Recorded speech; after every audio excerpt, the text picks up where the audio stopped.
പപ്പുവിനെ പട്ടിണി കിടാൻ നോക്കിയപ്പം അവസരം എന്തേ പപ്പു കാശ് വാരണം. എന്താ അവിടുത്തെ തിരക്ക്? സൗജന്യമായിട്ട് ജപ്പാൻ പഠിക്കാനിരുന്നിട്ടും കാശ് കൊണ്ട് ഓരോരുത്തർ പങ്കാശിന്റെ അടുത്തേക്ക് ഓടുകയല്ലേ. അല്ല, നാട്ടുകാരെ കുറ്റം പറഞ്ഞിട്ട് കാര്യമില്ല, ആരായാലും ഓടിപ്പോവും.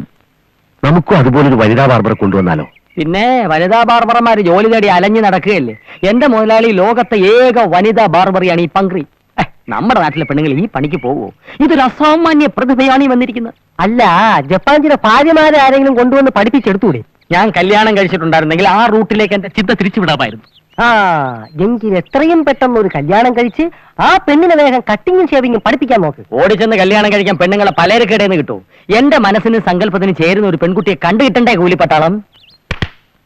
അങ്ങനെയാണെങ്കിൽ കേട്ടോ, ഒരു വെടിക്ക് രണ്ട് വെടി. വേണ്ട, ഒരു പട്ടാളക്കാരോട് ഉള്ളപ്പോ വെറുതെ നീ കയറി വെടിവെച്ച് രാജ്യദ്രോഹിയാകണ്ട. ഞാൻ ഒരു ചൊല്ലു പറഞ്ഞതേ ഉള്ളൂ, മിണ്ടാതെ പോ.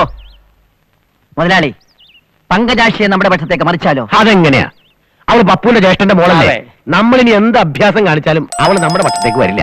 വിവരമില്ലെങ്കിലും മുതലാളി പറഞ്ഞ ശരിയാ. അതങ്ങനെ തീർത്തു പറയാൻ പറ്റില്ല. മുതലാളിയുടെ സ്വന്തം മോള് പപ്പുവിന്റെ ചക്രവാണിന്റെ പക്ഷത്തായതോ?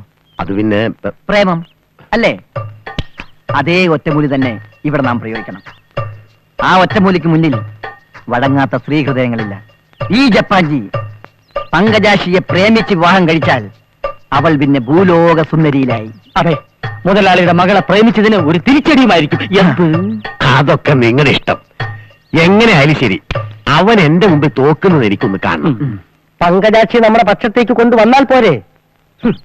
വെറും ഒരു ബ്യൂട്ടീഷ്യന് കഴിയാത്തത് ചിലപ്പോൾ ഒരു പട്ടാളക്കാരനെ കൊണ്ട് കഴിഞ്ഞെന്നിരിക്കും.